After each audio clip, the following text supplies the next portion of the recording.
প্রিয় দর্শক, আমরা আজকে বিডিআর এর বিষয় নিয়ে কথা বলব। আমার সাথে বেশ কয়েকজন সম্মানিত অতিথি আছেন, যাদের মধ্যে সদ্য মুক্তিপ্রাপ্ত আ বিডিআর এর জওয়ানরাও আছেন। আ আমরা আপনাদেরকে একটু খুব ছোট করে তথ্য জানিয়ে রাখি যে এখন পর্যন্ত ৭৭০ জন যে বিডিআর এর সদস্য আছেন, তাদের মধ্যে আ ২৭৭ জন, যেটা বলা হচ্ছে যে আ তারা সাজাপ্রাপ্ত, যারা কিনা আপনার ফাঁসির আসামি এবং যাবজ্জীবন আসামি, তাদেরকে তারা ছাড়বেন না। আ আমরা মনে করি যে যাবজ্জীবন এবং ফাঁসির আসামি যারা আছেন তারাই সবচাইতে বেশি নিরীহ এবং নির্দোষ। কারণ শেখ হাসিনার মামলাতে যারা ভালো মানুষ তাদেরকেই সে সব ক্ষেত্রে নির্যাতিত করেছেন। তাদের উপরেই জুলুম নেমে এসেছে।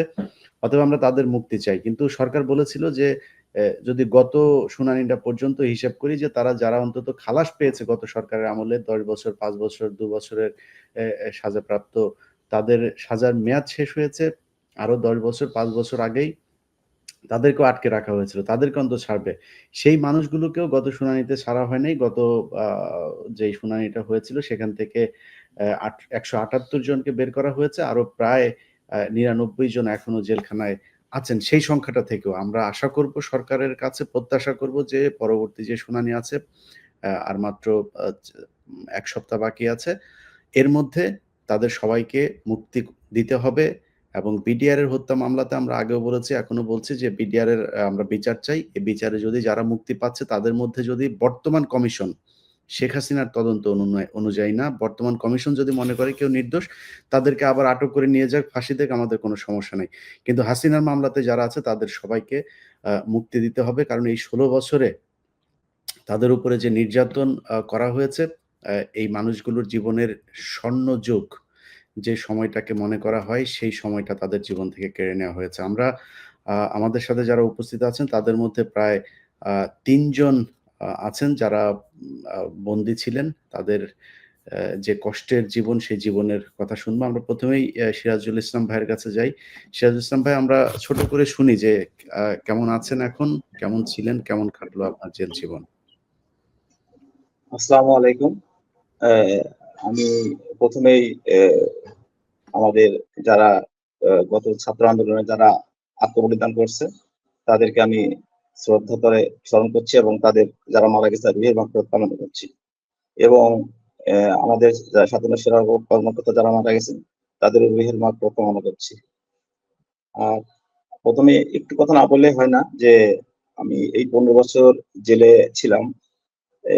আপনি একজন মানুষ, আমি জানি না কি বলে আপনাকে আমি মানে সম্মান করবো, জানাবো যে আপনি আমাদের কথা বলেছেন। ১৫ বছরে তো কেউ আমাদের কথা বলেনি। এবং এই ১৫ বছর আমরা জেলে ছিলাম এবং মাঝে মাঝে ওই শুক্রবারে আমাদের একটা ফোন কল ছিল, সেখানে এসে মানে খোঁজ নিতাম যে আমাদের ইলিয়াস স্যার কি আমাদের ব্যাপারে কোনো কথা বলছে, তখন জানতে পারতাম। এছাড়া তার কোনো ওয়ে ছিল না। তো আমি আপনাকে অসংখ্য ধন্যবাদ জানাচ্ছি। এবং পৃথিবীর ইতিহাস মানে বিরল, আপনি প্রথম যে আমাদেরকে নিয়ে প্রথম কথা বললেন। আমি এই ঋণ আপনার জন্য শোধ করতে পারবো না। এবং আল্লাহর কাছে আমি সবসময় দোয়া করি, আমরা সবাই দোয়া করছি আপনার জন্য, যে আল্লাহ আপনাকে যেন দীর্ঘায়ু করুক এবং আপনি যেন আরো অনেক বড় কোনো কিছু আমাদের জন্য করতে পারেন। এই জন্য আপনাকে আমি সবসময় দোয়া করি। আর আমাদের জেলের জীবন তো অনেক কষ্টের জীবন ছিল। আমি আমি একটু পরিচয় দিই, আমি মোহাম্মদ সিরাজ ইসলাম।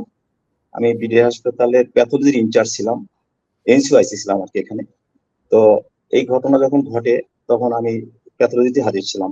যেহেতু আমার দরবারে কোনো নাম ছিল না, আমার দরবারে যাইনি, বাইরে কোথাও আমি যাইনি, প্যাথোলজিতে হাজির ছিলাম। এরপর আমি ওখানে থাকার পরে আমি সারাদিন ওখানে ছিলাম, পরের দিনে ওখানে ছিলাম, মানে ২৫-২৬ তারিখে ২ দিনে ওখানে ছিলাম। তো জাগার পরে আমি তখন বাসায় চলে আসি। এরপরে যখন আমাকে ডাকা হয় অফিসে, নিয়মিত অফিস করি। ৯ সালে কোন রকম কোনো সমস্যা হয়নি। ১০ সালে যখন আসলাম, সে ফেব্রুয়ারি মাসে সম্ভবত ফেব্রুয়ারি মাস, আমাকে বলা হলো সাক্ষী দিতে হবে। তো যেহেতু আমি দেখিনি, জানিনি, তাহলে স্যার দেখি নাই, জানিনি, কি সাক্ষী দেবো? তখন আমাকে ৩ দিন সময় দেওয়া হলো, যে তোমাকে 3 দিন সময় দেওয়া হলো, তুমি ৩ দিনের ভিতরে তুমি সিদ্ধান্ত নাও, নাহলে কিন্তু আমাদের করার কিছু থাকবে না, জেলে পাঠাতে হবে। তখন এর ভিতরে আমার মা খুব অসুস্থ ছিল। মা চোখে দেখতেন না, উনি এবার হার্টের রোগী ছিলেন এবং ডায়াবেটিস ছিলেন। তো মাকে বললাম, মা আমার এই তো ঘটনা, কি করবো এখন? মা তখন বলছে, বাবা তুমি সাক্ষী দিও না, কারণ একদিন সবাইকে তুমি মরতে হবে, তুমি জেলে চলে যাও তো 10টা ভাইকে তুমি ক্ষতি করো না। এখানে আটক বলে রাখি, আমাকে ব্ল্যাঙ্ক কাগজে সইয়ের কথা বলা হয়েছিল, যে ব্ল্যাঙ্ক কাগজে সই করতে হবে অফসেট পেপারে, ওনারা আমাকে সাজিয়ে দিলে আমি সেটাকে আমি বলবো মাইকে গিয়ে, কিন্তু আমি এটাকে অস্বীকার করি। তারপরে আমাকে কি করলো, আমাকে লাস্টে 10 সালের ফেব্রুয়ারি মাসে শেষের দিকে আমাকে আবার সুযোগ দিল 7 দিন। ওই আমি একই কথা বললাম যে আমি সাক্ষী দেবো না, আমার ভাগ্যে যা আছে তাই হবে, এই কথা বলে আমি চলে আসছি। পরে 7 দিন পরে আমাকে আবার ডাকা হলো, ডাকার পরে আমি আবার গেলাম, যাওয়ার পরে আমাকে বললো সাক্ষী সই করো। আমি, স্যার আমি সই করবো না। কারণ হচ্ছে সই এই জন্যই করবো না, কারণ আমার মান নির্দেশ, যে আমি যদি দেখিনি, আমি দরবারে যাইনি, বাইরে বের হইনি, আমি তো হাজির ছিলাম এখানে। বলছে এগুলো কথা বলে লাভ হবে না, তাহলে জেলে যাওয়া লাগবে। আলহামদুলিল্লাহ স্যার, যদি আমার রিজিক রেজাল্ট থাকে অবশ্যই জেলে যাবো, করার কিছু নেই। পরে আমাকে স্যার মার্চ মাসের 10 তারিখে আমাকে একটা সুযোগ দেওয়া সকালের দিকে, যে শেষ সুযোগ, আমি তখনও আমি ডিনাই করছি, না আমি দিব না। পরে আমাকে 10 তারিখে আমাকে, মানে 2010 সালের মার্চ মাসের 10 তারিখ, সম্ভবত বুধবার ছিল আমার যতদূর মনে হয়, ওইদিন আমাকে পাঠালো, আমাকে এবং আমাদের যে ইউনিটের হাবিলদার মেজর ছিল সেলিম সরওয়ার, এই দুজনকে পাঠালো জিজ্ঞাসাবাদের জন্য আপনার ইয়েতে, এই মালিবাগ সিআইডিতে। পাঠানোর পরে সিআইডিতে ওখানে যারা কর্মকর্তা ছিলেন, ওখানে আমাকে বলা হলো যে আপনি সাক্ষী দেবেন না রিমান্ডে যাবেন। আমি সাক্ষী দিলে তো আমি ওখানে দিয়ে আসতাম, আমি তো পিলখান থেকে আসতাম না। তারপরে ওনারা, আমার যে পাশে যে হাবিলদার মেজর ছিল, আমাদের ইউনিটের হাবিলদার মেজর সেলিম সরওয়ার, ওনাকে বললে উনি রাজি হয়ে গেলেন, আমার সামনে উনি সই করলেন, এবং ওনাকে আবার আধা ঘন্টা 40 মিনিট পরে ওনাকে আবার ফেরত নিয়ে আসো পিলখানায়। কিন্তু আমি ওখানে ডিনাই করে দিয়েছি, যে আমি সই করবো না, এবং আমি যা আছে আমার ভাগ্যে তাই হবে, কিন্তু মিথ্যা সাক্ষী দিব না। তারপরে আমাকে সেগুলো রিমান্ডে নেওয়া হলো, 9 দিন রিমান্ড খাটলাম, তারপরে জেল হাজতে পাঠানো হলো। তারপরে তো অমানবিক কষ্ট করলাম, কষ্ট করে তো 2000 আপনার ইয়েতে 2010 সালে যখন জেলে গেলাম, তখন আমাকে পাঠিয়ে দিল মুন্সিগঞ্জে গেলাম, কাশিমপুরে গেলাম, এইভাবে জেলে জেলে ঘোরালো কথা, বেশ জি। অনেকদিন ঘোরালো। আমরা জেলের ভেতরের খবরটা বরং ফারুক ভাইয়ের কাছ থেকে শুনি। সিরাজুল ভাই, আপনার বিস্তারিত ইনশাল্লাহ আমরা শুনবো। আপনাদের এই করুণ ইতিহাস, আমার মনে হয় বাংলাদেশে এটা নিয়ে যদি সিনেমা তৈরি করা হয়, অন্তত 3-4 হাজার সিনেমা বানানো যাবে, আমি আপনাদের পরিবারগুলোর সাথে মিশে যতটুকু দেখলাম। ফারুজ ভাই, আমাদের আপনার কাছে মূল গুরুত্বপূর্ণ বক্তব্য সেটা হচ্ছে, আপনি আপনি আমাদেরকে একটু জানাবেন যে, মানে আজ থেকে প্রায় আগস্টের পরে যদি হিসাব করি, প্রায় 7-8 মাস সময় পার হলো এই কথিত যে বিপ্লবী ফারুকী সরকার, এই যে এই ফারুকী সরকারের আপনার মানে সময় হয় নাই। গত সপ্তাহে ওরা যেটা বলেছিল যে যারা অন্তত খালাসপ্রাপ্ত তাদেরকে ছাড়া হবে, ছাড়তে হবে সবাইকে, আমাদের দাবি এটা, এবং ইনশাল্লাহ এটা মানতেই হবে। কারণ শেখ হাসিনার এই বিচার আমরা মানি না। কিন্তু যাদেরকে ছাড়ার কথা বলা হলো, ১ম এ বলল তাদের ইয়ে পিপি নিয়োগ হয় নাই। পিপি নিয়োগ দেওয়ার পরে পিপি রায় পড়ার সময় পায় নাই। নানানভাবে তালবাহানা করে এরপরে সবশেষ আপনার আলিয়া মাদ্রাসার এখানকার যেই অস্থায়ী যে বিচারালয় ছিল সেটাকেও আপনার পুড়িয়ে দেওয়া হলো। সেটা নিয়ে আরেকটু সময় কাটানো হলো। সবশেষ তাদের হাতে তো এই গত সপ্তাহে, অর্থাৎ এই সবশেষ যারা বের হলো সেখানেও তো তাদের সুযোগ ছিল। মানে এই অন্তত এই ১৭৭ জন বের হতে সমস্যাটা কি ছিল ভাই? মানে ২৭৮ জন।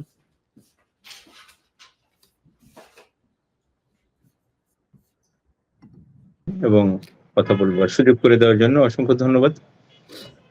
আপনার মাধ্যমে যারা শুনছেন তাদেরকে ধন্যবাদ।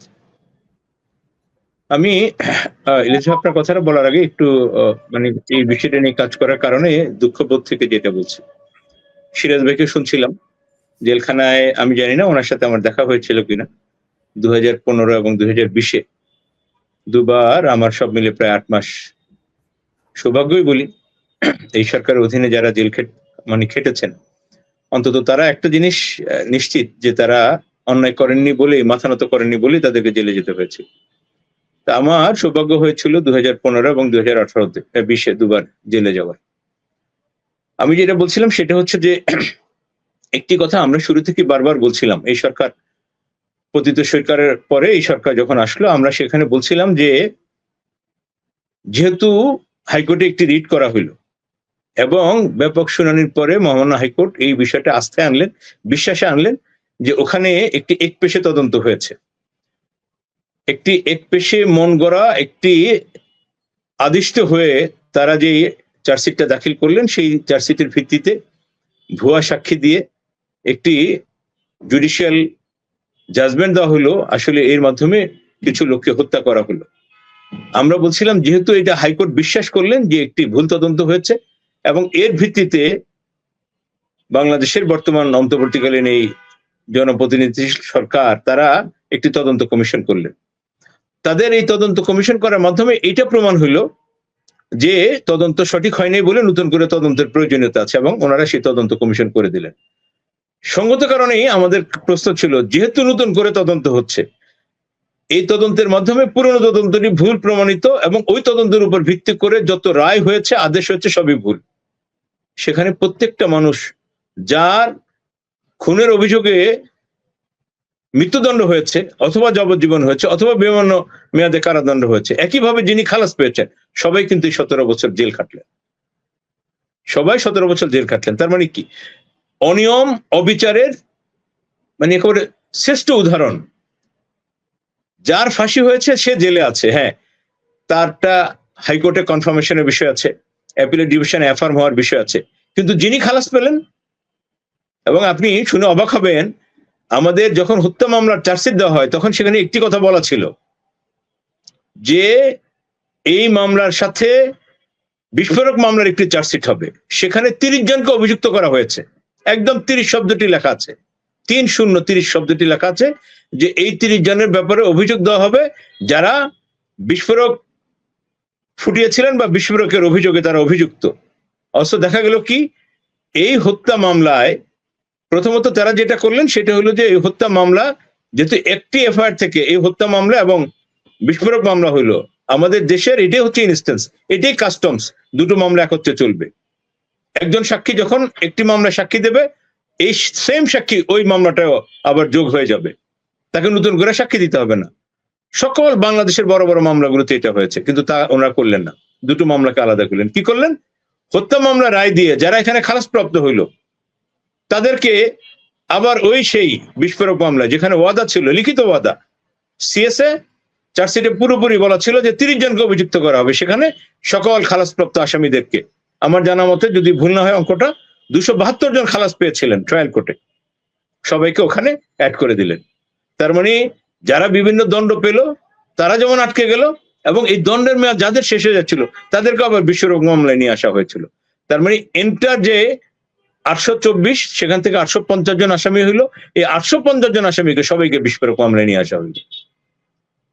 এটি মানে একেবারেই পরিষ্কার হইলো যে এটি একটি প্ল্যান গেম। এই বিডিআরকে ধ্বংস করে দেওয়ার জন্য এই নিরীহ বিডিআর সদস্যদেরকে এভাবে আটকে রাখা হলো। বলছিলাম যে তদন্ত কমিশন যখন হয়েছে, যখন নতুন করে তদন্ত চলছে, সঙ্গত কারণে পুরনো যারা ওই ভুল তদন্তের মাধ্যমে, ভুল রায়ের মাধ্যমে ভেতরে ছিলেন, তাদেরকে ছেড়ে দেওয়ার কথা। এইটি আইনের বিধান, দুনিয়া জুড়ে এটাই আছে। কিন্তু সেখানে আমাদের এখন পর্যন্ত যারা খালাস পেয়েছেন, যারা শুধু জজ কোর্টে খালাস পেয়েছেন, হাইকোর্টে এবং অন্য জায়গায় এই খালাসগুলির ব্যাপারে কোনো প্রশ্ন ওঠে নেই, এই ধরনের 178 জনকে ছাড়া হইলো। এর মধ্যে প্রায় 90 জনের মতো আছেন যাদের ব্যাপারে কোনো প্রশ্ন নেই, তারা এখনো ভেতরে আছেন।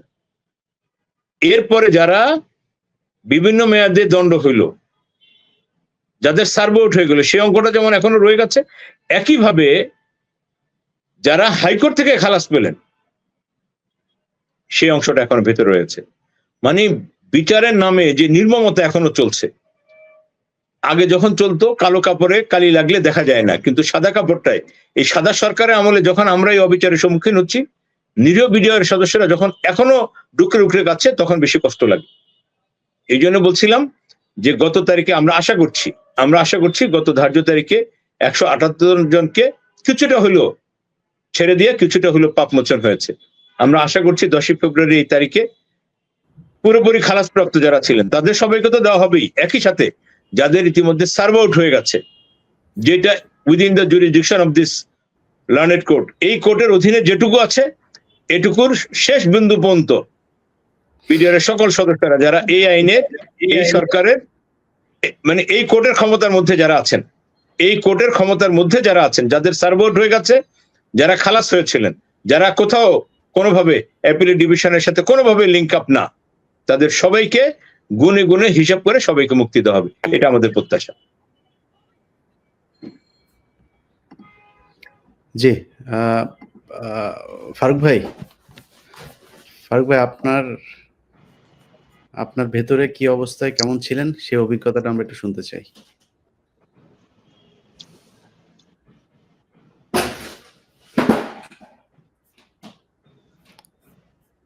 জি, আসসালামু আলাইকুম। আজকের এই প্রোগ্রামে আমাকে সুযোগ দেওয়ার জন্য সর্বপ্রথম আল্লাহ সুবহানাহু ওয়া তাআলার শুকরিয়া আদায় করছি। অতঃপর আমাদের প্রিয় এবং সাহসী সাংবাদিক ইলিয়াস ভাই, আপনার প্রতি কৃতজ্ঞতা প্রকাশ করছি। আমাদের জেলখানার জীবন বলতে প্রাথমিক পর্যায়ে যখন আমরা জেলখানায় গেলাম, আমাদের জেল কোড অনুযায়ী বন্দীদের সকালে ছেড়ে দেওয়া হয়, আবার সন্ধ্যার একটু আগে আবার মানে নিজ নিজ ভবনে আটকে দেওয়া হয় গণনার পর। কিন্তু দুর্ভাগ্যজনকভাবে আমাদের প্রতি সেন্সর আরোপ করা হয় এইভাবে যে আমরা কোনো মুভমেন্ট করতে পারবো না 24 আওয়ার্স, আমাদেরকে লক করে রাখা হবে। তো যথারীতি আমরা ওখানে 24 ঘন্টা একটা রুমের মধ্যে 24 ঘন্টা 200 থেকে 250 কোনো রুমে রুম অনুযায়ী সবাইকে বন্দি রাখা হয়। আমাদের সবচেয়ে বড় যে প্রবলেম হয় মানুষের পানির যে সমস্যা, মানুষ অজু করবে, নামাজ পড়বে, গোসল করবে, আমরা সৈনিক মানুষ, আমরা প্রতিদিন গোসল করা, অজু করা, পরিষ্কার পরিচ্ছন্ন থাকা, এটা ছিল আমাদের নিয়মিত রুটিনের একটা অংশ। কিন্তু আমরা জেলখানায় গিয়ে আমরা প্রাথমিক পর্যায়ে, আমি কারা কর্তৃপক্ষের প্রতি সম্মান রেখেই বলছি যে ওনারা হয়তো প্রাথমিক দিকে ওই রকম ব্যবস্থা করতে পারেননি, কিংবা কেন করেননি আমরা জানি না। ওই পর্যায়টা আমরা 24 ঘন্টা লক আপ ছিলাম এবং আমরা গোসল করতাম না, কারণ গোসলের পানিটা ওইভাবে আমরা পেতাম না, হয়তো 5 লিটার। এমন হয়েছে যে আমার গোসলের পানিটা যখন আমার শরীর নিংড়ে নিচে পড়ছে, আর একজন বাটি দিয়ে সেই পানিটা সংগ্রহ করছে এবং সেই পানি দিয়ে সে আবার তার প্রয়োজন সারছে। কাপড় কাচার পানি, আমি যখন কাপড় কাচ্ছি সেই কাপড় কাচার পানিটা আমি যখন ফেলে দিতে চাচ্ছি, আরেকজন বলছে যে ফারুক ভাই পানিটা ফেলেন না, আমি ওইখানে একটু কাপড়টা ওয়াশ করব। এরকম একটা পানির সমস্যা ছিল। এরপরে যে সমস্যাটা ছিল, আমাদের কোর্টটা যখন শুরু হয়ে গেল, এই কোর্ট চলতো আপনার রবিবার থেকে বৃহস্পতিবার পর্যন্ত। আমরা প্রায় 8 শতাধিক আসামি, এই যে ডান্ডা বেরি, প্রত্যেককে ডান্ডা বেরি লাগানো হতো। এই ডান্ডা বেরি 800 লোকের ডান্ডা বেরি লাগাইতে 3-4 ঘন্টা সময়ের দরকার, কিংবা আরো বেশি সময়ের দরকার। ফলে রবিবারে কোর্ট হইলে শনিবারে বিকালে, শনিবারে সারাদিন আমাদেরকে ডান্ডা বেরি লাগাইতো, শনিবারে সারা রাত্র আমরা ডান্ডা বেরি লাগাই থাকতাম। সকালে আমাদেরকে দরজা খুলে দেওয়া হইতো, আমরা কোর্টে যেতাম। কোর্ট থেকে আইসে যে ডান্ডা বেরি খুলবে, খুলে আবার লাগাবে, পরের দিন আবার কোর্টে যাবো, এই সময় থাকতো না। ফলে শনিবার থেকে একবারে বৃহস্পতিবার পর্যন্ত আমাদের এই ডান্ডা বেরি পড়ে। আপনি হয়তো দেখতে পারবেন না ইলিয়াস ভাই, আমাদের ওই সময় অনেকের বয়স ছিল 60-এর উপরে। একটা ডান্ডা বেরি টেনে নেওয়া তাদের জন্য যে কত কষ্টকর ছিল। অনেকেই অসুস্থ ছিল, রিমান্ডের কারণে অনেকে শারীরিকভাবে দুর্বল ছিল। ফলে আমরা খুবই মানবেতর একটা জীবনযাপন করছি। কিন্তু আলহামদুলিল্লাহ পরবর্তীতে যখন কারা কর্তৃপক্ষ বিষয়টি বুঝতে পারলেন যে না, এরা হয়তো যেইভাবে ওনাদেরকে এত কষ্ট দেওয়া হচ্ছে, এরকম কোনো অপরাধের জন্য হয়তো ওনারা সম্পৃক্ত না, কিংবা এটা যখন জনমানুষের মধ্যে আমাদেরকে আটকে রাখার বিষয়টা, আমাদেরকে গণহারে বিচারের বিষয়টা যখন তারা কিছুটা অনুধাবন করলেন, তখন আমাদের প্রতি কিছুটা সদয় হলেন এবং আমাদের দরজাগুলো খুলে দিলেন এবং আমাদের সাথে কিছুটা স্বাভাবিক আচরণ করা শুরু করলেন। আর মোটা দাগে যদি আমি বলি, সত্যিকার অর্থেই কারা কর্তৃপক্ষ আমাদের সাথে যে মানবিক আচরণ করেছে পরবর্তীতে, এটা আমরা কখনোই বলতে পারবো না। ওনারা আমাদেরকে জেল কোড অনুযায়ী সুযোগ সুবিধা দেওয়ার ক্ষেত্রে আমাদের ক্ষেত্রে একটু বেশিই দিয়েছে, এটা আমরা অস্বীকার করতে পারবো না কোনোভাবেই। এই জন্য কারা কর্তৃপক্ষ যারা ছিলেন সকলের প্রতি কৃতজ্ঞতা প্রকাশ করছি। আরেকটা বিষয়, যে আমাদের মধ্যে যেই সমস্ত অসুস্থ যারা ছিলেন, যারা একটু বয়স্ক ছিলেন, তাদের ক্ষেত্রে চিকিৎসার যে প্রবলেমটা, চিকিৎসার অভাবে অনেকেই ক্ষতিগ্রস্ত হয়েছেন। কারণ কারাগারের ভিতরে যে হসপিটাল রয়েছে, এই হসপিটালে কোনো বিশেষজ্ঞ ডাক্তার নেই। একজন ডাক্তার থাকলেও উনি যখন ডিউটিতে আসেন, হয়তো ওনার নির্দিষ্ট টাইম পরে উনি চলে যান। আপনি আশ্চর্য হবেন শুনলে কারাগারের ভিতরে প্রেসক্রিপশন লেখে একজন বন্দী, একজন ফার্মাসিস্ট। অথচ আমরা এখন জানতে পারি যে একজন ফার্মাসিস্ট মানে প্রেসক্রিপশন লিখতে পারবে না। উনি হয়তো ওষুধ গ্রুপ, কোন গ্রুপের সাথে কোন গ্রুপ এটা মিলিয়ে দিতে পারবে।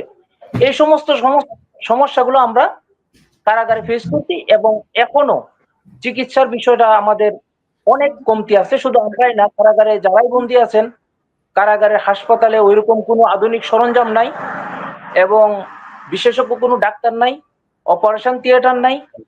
এত একটা কারাগারে 10,000 বন্দী থাকে ঢাকা কারাগারে। কাশিমপুর কারাগারে অনেক সময় 3,000-এর অধিক হয়ে যায়। ওই আচ্ছা, সমস্ত জি, বুঝতে পারলাম। কারাগারগুলোতে অনেক সমস্যা। ফারুক ভাই, আমরা এই বিষয়গুলো নিয়ে বিস্তারিত আলাপ করব। আজকে আমরা একটু সংক্ষিপ্ত করি। শাকিল ভাই, আপনাদের এই মুহূর্তে আমি দেখছি যে আপনাদের যারা আন্দোলন করছেন, এই আন্দোলনকারীদের ভেতরে কয়েকটা ভাগে আপনারা বিভক্ত। সেখানে কেউ খুবই নগণ্য একটা সংখ্যা যারা কিনা বলছেন যে করার জন্য কি বলে, শুধুমাত্র যারা খালাসপ্রাপ্ত তাদেরকে মুক্তি চাচ্ছেন। মানে এটাই কি আপনাদের দাবি? আসসালামু আলাইকুম। ধন্যবাদ ইলিয়াস ভাই আমাকে কথা বলার সুযোগ করে দেওয়ার জন্য। দেখুন, প্রথমত হচ্ছে যে আমরা সকল নিরপরাধের মুক্তি চাই। এখন আইনি দৃষ্টিকোণ থেকে হয়তোবা প্রাথমিকভাবে খালাসপ্রাপ্ত যারা আছেন এবং যাদের সাজা শেষ হয়ে গেছে তাদের আইনি কোনো বাধা নেই। সেদিক থেকে আমরা মনে করি যে তারা যে আইনের দোহাই দেওয়ার যে বিষয়টা থাকে, কারণ বাংলাদেশের আদালত সিস্টেমে যেটা যাদেরকে প্রথমে ছেড়ে দেওয়া যায় আমি মনে করি, তাদেরকে ছাড়তে যেহেতু বাধা নেই, তাদের মুক্তিটা আমরা প্রথমেই চেয়ে নিই, মানে বাধা যেহেতু নেই সেটা আমরা চাচ্ছি। সেই সাথে যাদেরকে অন্যায়ভাবে দণ্ডিত করা হয়েছে, যেহেতু একটা পূর্ণ তদন্ত কমিশন গঠন হয়েছে স্বাধীন, আমরা বিশ্বাস করি এই স্বাধীন তদন্ত কমিশন এই পূর্ণ তদন্ত গঠন করাই হয়েছে যে হত্যাকাণ্ডের ষড়যন্ত্রকারী মূল নেপথ্যে কারা ছিল তাদেরকে ধরার জন্য, এবং এই হত্যাকাণ্ডের মূল ষড়যন্ত্রকারীরা ধরাছোঁয়ার বাইরে রয়ে গেছে। এটা বিভিন্ন গণমাধ্যম, বিভিন্ন মাধ্যম আমরা জেনেছি। তাই আমরা বিশ্বাস করি যে যাদেরকে অন্যায়ভাবে দণ্ডিত করা হয়েছে সে বিষয়টা এই তদন্ত কমিশন করবে, এবং আমরা চাই প্রত্যেকটা নিরপরাধ মানুষের মুক্তি। সেখানে অন্যায়ভাবে যারা দণ্ড দেওয়া হয়েছে তাদের মুক্তিও আমরা চাচ্ছি। এই কারণে চাচ্ছি তাদের বিষয়টা স্বাধীন তদন্ত কমিশন টেক কেয়ার করবে। তারা দেখবে যে সেখানে কাদেরকে অন্যায়ভাবে দণ্ডিত করা হয়েছে, কিভাবে দণ্ড দেওয়া হয়েছে। কারণ আপনি দেখেন যে আমি এক আঙ্কেলকে চিনি, তিনি সে সময়ে আপনারা এই ভাগটা কবে করলেন যে মানে যাদের দণ্ডিত হয়েছে তাদেরকে রেখে তারপরে শুধুমাত্র খালাসপ্রাপ্তদেরকে আইনের মাধ্যমে যাদেরকে খালাস দেওয়া হয়েছে তাদেরকে আপনি মানে মুক্তি চান, এই ভাগটা কবে করলেন আপনারা? এখানে ভাগ আমরা করি নাই। এখন আসলে দেখেন, আমি একজন এনটিটি, আমি একজন ব্যক্তি, আমরা যারা আছি তারা প্রত্যেকেই সবারই মুক্তি চাচ্ছি। আমি এখনো বলছি যে আমরা সবার মুক্তি চাই, প্রত্যেকটা নিরাপদ মানুষের মুক্তি চাই, এবং সেই সাথে যারা হত্যাকাণ্ডের সাথে জড়িত ছিল তাদের দৃষ্টান্তমূলক শাস্তি চাচ্ছি, এবং এই হত্যাকাণ্ডে যারা জড়িত ছিল তাদের সেটা তো আমরা সবাই চাচ্ছি, বিডিআর এর সবাই চাচ্ছে, কিন্তু কেউ আমি আপনাদেরকে বলেছি যে খুব নগণ্য একটা সংখ্যা এই ভাগটা করেছে। মানে এই ভাগটা হয়তোবা আমার ধারণা যে আমরা যে বিচার প্রক্রিয়াটা দেখেছি সেই বিচার প্রক্রিয়াটাতে শহীদ পরিবারের একটা আক্ষেপ আছে, বা শহীদ পরিবার বিভিন্ন সময় বলেছেন যে যারা ফাঁসি দণ্ডপ্রাপ্ত বা যাবজ্জীবন সাজা প্রাপ্ত তাদের মুক্তির ব্যাপারে যেন কোনো সমঝোতা না করা হয় বা তাদের বিষয়টা যেন না করা হয়। এখন আইনি দৃষ্টিকোণ থেকে অনেক কিছুই থাকতে পারে, কিন্তু আমরা চাই যে যেহেতু এই বিচারটা একটা গণবিচার ছিল, এবং আমি খুবই স্পষ্ট করে বলি আপনাকে, দেখেন একটা মানুষের কতভাবে বিচার হয়েছে, প্রথমত আইনি বিদ্রোহ হয়নি। দৃষ্টিকোণ থেকে শোনেন ভাই, আইনি দৃষ্টিকোণ থেকে আপনার বাবা বের হয়েছেন। আইনি জি দৃষ্টিকোণ থেকে তো আপনার বাবাও শেখ হাসিনা থাকলে জেলেই থাকতো, এখনো বের হইতে পারতো জি নাকি? জি জি জি জি তো তাইলে আপনি আপনার বাবারটা মেনে নিলেন, আরেকজনেরটা মানবেন না, মানে এটা এখনো দ্বিচারিতা। মেনে নি নাই। আমি কিন্তু আমার বাবার মুক্তি হয় জাস্ট জামিনে মুক্তি হয়েছে। আমার বাবার জামিনে মুক্তি হয়েছে, বিষ্ণু মামলা এখনো চলমান। হুম। তা আমরাও তো থেকে আমরা এখনো বলতেছি প্রহসনের মামলা বাতিল করতে হবে। রাইট। তো সেটাই তো আমরা হওয়া এখনো দরকার। বলতেছি মানে প্রহসনের এই রায় যে বাতিল করতে মাঝখানে হবে। আপনি আবার আইন-টাইন যে মানে শুরু করলেন, এই আইন-টাইন গুলো আপনাদেরকে কে শিখাইলো এটা একটু বলেন তো? যে আইনের মাধ্যমেই আপনারা বের হইতে চান, এই আইনটা কে শিখাইছে? আইন তো আমাদেরকে কেউ শেখায় না। আমাদের যখন আমাদের আদালতে যাই তখন মাননীয় আদালত আমাদেরকে আইনের ব্যাখ্যাগুলো শোনান। হুম।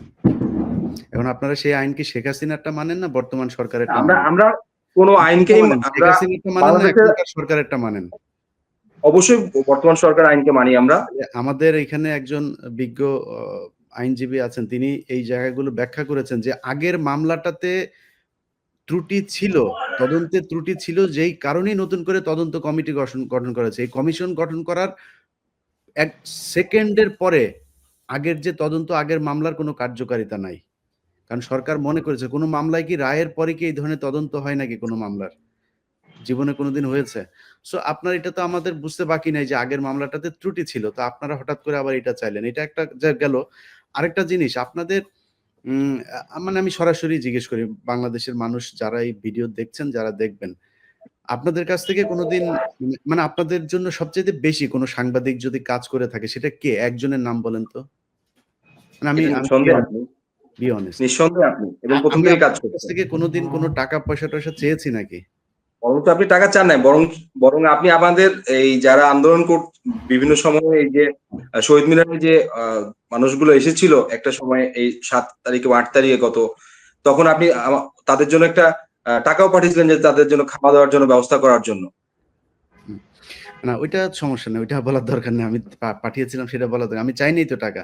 আপনাদের এই বিডিআর এর পরিবারগুলোর কাছ থেকে কি কোনো চাঁদা-টাদা তোলা হয় নাকি? যে কোনো সাংবাদিকদেরকে দিতে হবে বা কাউকে দিতে হবে, এরকম কোনো টাকা-টুকা তোলা আমার হয়েছে জানা কোনো? মতে এরকম চাঁদা তোলা আমার জানা মতে জানা নাই।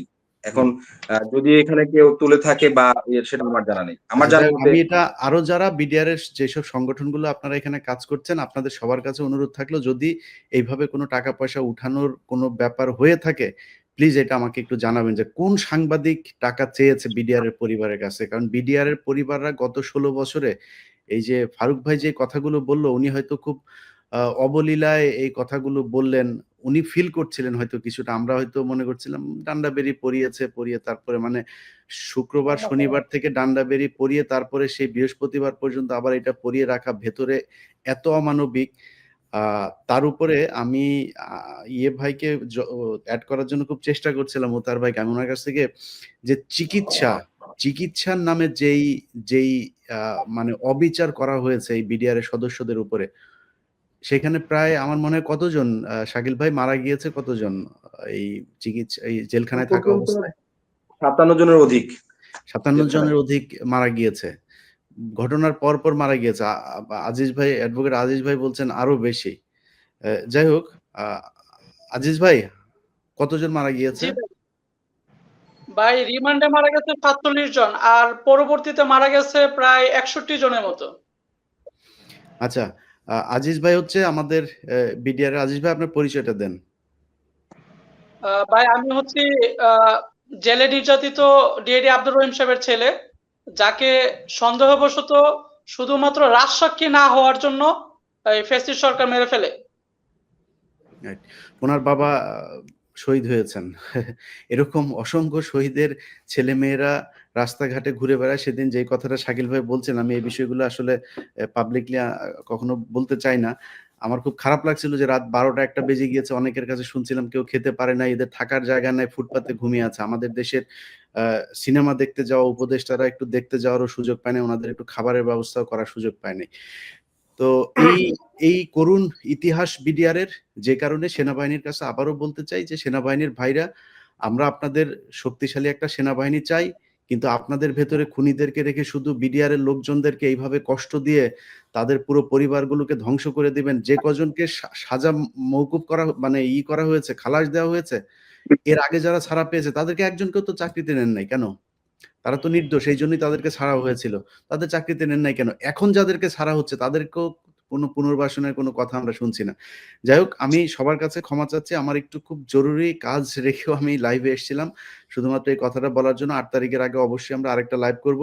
পারভেজ ভাই, আপনাকে দিয়েই আমরা শেষ করব। আজিজ আমি ভাই, এক মিনিট যদি একটু সময় হয়তো আজিজ ভাই, আমি আপনাকে নেক্সট একদিন কথা বলার সুযোগ দিব।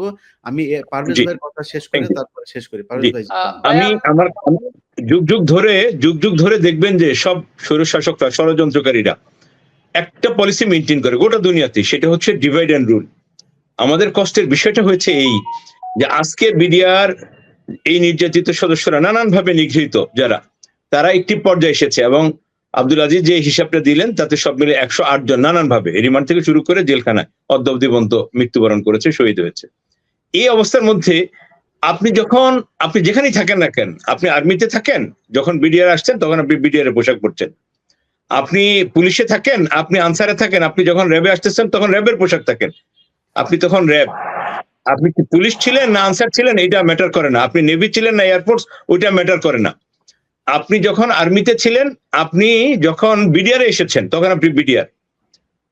আপনার শুরুটা বিডিআর এর চাকরি থেকে, যেদিন শুরু সেদিন থেকে আপনি বিডিআর। আমরা মনে করেছি যে এই বিডিআর এ আসার কারণে, এই বিডিআর এ আপনাদের সহ্য বীর্যের কারণে, ভালো ভূমিকার কারণে, দেশের অতন্ত্র প্রহরীর মতো ভালো ভূমিকা পালন করার কারণে এই নির্দয় নির্যাতন আপনাদের উপরে নেমে এসেছিল। সো আমরা আশা করেছিলাম যে আপনারা যারা ভেতরে আছেন, যারা মারা গেছেন, সবার পক্ষে আপনারা একটি ইউনাইটেড ঐক্যবদ্ধ অবস্থান নেবেন। কিন্তু ওই যে পেছনে ষড়যন্ত্রকারীরা কি করলো, আমাদের মধ্যে একটি ডেভিয়েশন তৈরি করে দিল। এই ডেভিয়েশন যেন না হয় এই জন্য আমি বিনয়ের সাথে বলতে চাচ্ছি যে যেদিন আমাদেরকে মেরেছে, আচ্ছা কাজের মেয়েটাকে মেরেছে, ইমাম সাহেবকে মেরেছে, আপনি আর্মির 57 জনকে মৃত্যুর কথা বলছি, যেটা আমাদের রক্তক্ষরণ হয়, পারভেজ ভাই, কিন্তু যারা ওই যে 74 জন বাকি যারা মারা গেল, ঠান্ডা মাথায়, এই জন্য আমরা বলছি যে এই জন্য আমরা বলছি যে এখানে এটা ওরা নাম দিয়েছে কি বিডিআর মিউটিনি।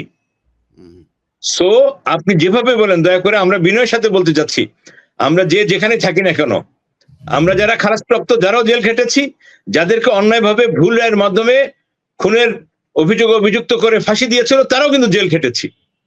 সো এই ভুল আদেশের ভিত্তিতে আছে, আমরা যেন অন্তত শেষ বিন্দু দিয়ে একত্র থেকে, ঐক্য থেকে আমরা যেন এই মুক্তির ব্যবস্থাটা করি। আমাদের মধ্যে এই কুশীলবরা, ষড়যন্ত্রকারীরা যেহেতু নতুন করে তদন্ত শুরু হয়েছে, ওদের গা জ্বালা ধরেছে, ওরা আমাদেরকে নানান ভাবে টোপ দিয়ে আমাদের মধ্যে একটা পৃথকীকরণ করার চেষ্টা করছে। আমি বিনয়ের সাথে বলছি, বিডিআর এই ঘটনার সাথে যারা জড়িত ছিলেন, যারা নিহত হয়েছেন তাদের পরিবার, যারা আহত হয়েছেন তাদের পরিবার, যারা জেল খেটেছেন তাদের পরিবার, সকলের জন্য একটি বিন্দুতে থেকে আমরা ন্যায় বিচারের জন্য একটা স্লোগান তুলি এবং সবার মুক্তি চাই। এখানে আমাদের মধ্যে কোনো বিভক্তি ওই কুশীলবরা, ষড়যন্ত্রকারীরা সুযোগ নেবে। আমি বিনয়ের সাথে বলছি, দয়া করে এটা করবেন না। এক্স্যাক্টলি, আমি পারভেজ ভাই যে কথাগুলো বললেন, এই কথাগুলো বলেই হয়তো আমি আমার প্রোগ্রামটা বোধহয় শেষ করতাম। আপনাদের সবার কাছে অনুরোধ থাকবে, আমি জানি এখানে কত ষড়যন্ত্র হচ্ছে, কারণ আমাকেও নানানভাবে অনেক ধরনের প্রলোভন, অনেক কিছু বলা হচ্ছে। তো আমি সবাইকে যে কথা বলেছি পাবলিকলি সে একই কথা বলছে। আমার নিঃশ্বাস থাকা পর্যন্ত বাংলা সিনেমায় ছোটবেলায় দেখেছি যে ওই যে শ্রমিকদের যে থাকে, সেখানে একজন শ্রমিক নেতা থাকে, সে যায় তারপরে গার্মেন্টসের মালিকের সাথে মিলে সব শ্রমিকদের টাকা পয়সা যে দাবির জন্য আন্দোলন শুরু করে, সেই আন্দোলন না মেনে শ্রমিক নেতাকে কিছু টাকা পয়সা দিয়ে তারপরে গার্মেন্টস মালিক সেই শ্রমিকদেরকে বঞ্চিত করে। তো আমার মনে হয় এখানেও সেই কাজগুলো হচ্ছে। কিছু নেতাদেরকে সেনাবাহিনীর লোকজন টাকা পয়সা দিয়ে আপনাদেরকে ভেতরে বিভেদ তৈরি করার চেষ্টা করছে। আপনাদের কাছে অনুরোধ করব ভাই, আপনারা কষ্ট করেছেন, আপনার পাশের যে ভাইটা, সেই ভাইটার কথা ভুলে যায়েন না। আলেমরা যেভাবে জেলখানা থেকে বের হওয়ার পরে তার ভাইদেরকে ভুলে গিয়েছে, আপনারা সেভাবে ভুলে যায়েন না। আপনাদের সবাইকে বের করার জন্য যা যা করা প্রয়োজন, আমার বিশ্বাস আপনারা সেই কাজটা করবেন। আজিজ ভাই, আপনি মনে হয় কিছু একটা বলতে চাচ্ছেন, আপনাকে দিয়ে শেষ করে দিই। ভাই, বিষয়টা হচ্ছে যে আমি এখন সন্দেহের মধ্যে আছি, এই জন্য এই 5 আগস্টের পরে যেভাবে আমাদের আঙ্কেলটা যেভাবে অসুস্থ হচ্ছে, এটা আমার সন্দেহের একটা কারণ হয়ে দাঁড়াচ্ছে। কারণ গত কয়েকদিন আগে আপনার মাধ্যমে জানতে পারছি এবং চিকিৎসা থেকে শুরু করে কোনো কিছু এখন আর তাদের করানো হচ্ছে না। আমি মনে করতেছি যে তদন্ত কমিশন পর্যন্ত তারা যাইতে পারবে কিনা এটা নিয়ে সন্দেহ আছে, কারণ যেভাবে অসুস্থ হচ্ছে, যেমন ভাবে আমার বাবা মারা গেছে, যেমনই ভাবে সাইদি সাহেব মারা গেছেন, আল্লামা সাইদি সাহেব, এবং নাসিরউদ্দিন আহমেদ পিন্টুকে যেভাবে মারা হয়েছে, আমার সন্দেহটা এখন যে বিডিআর সদস্যদেরকে নিয়ে এভাবে মেরে ফেলা হয়। আমার এই জায়গাটা খুবই সন্দেহ ভাই, আপনি বলতে সুযোগ দিচ্ছেন, এই জন্য আপনাকে ধন্যবাদ। আর আমরা ন্যায় বিচারের সবসময় কথা বলছি, আমাদেরকে ভুলভাল বোঝানো হয়েছে, জাতির সামনে ভুল মেসেজ উপস্থাপন করা হয়েছে। আর আপনার মাধ্যমে আমার এই একটা মেসেজ যে এই জেলখানায় যারা আছে তারা যেন একটা সুচিকিৎসা পায়, এবং তারা যেন খাবার দাবার বা জেল কোড অনুযায়ী যতটুকু সুবিধা পাওয়ার কথা এই 5 আগস্টের পরে তাদের প্রতি অন্যায় হচ্ছে, এই বিষয়টা আমি আপনার মাধ্যমে তুলে ধরলাম। আর বিশেষ করে জুবাইর আঙ্কেল সহ যারা অসুস্থ, তাদের মনে হচ্ছে যে তারা আমাদের মধ্যে বেশি দিন রাখবে না, এই এমন কোন একটা চক্রান্ত চলতেছে বা ষড়যন্ত্র চলতেছে। ধন্যবাদ ভাই।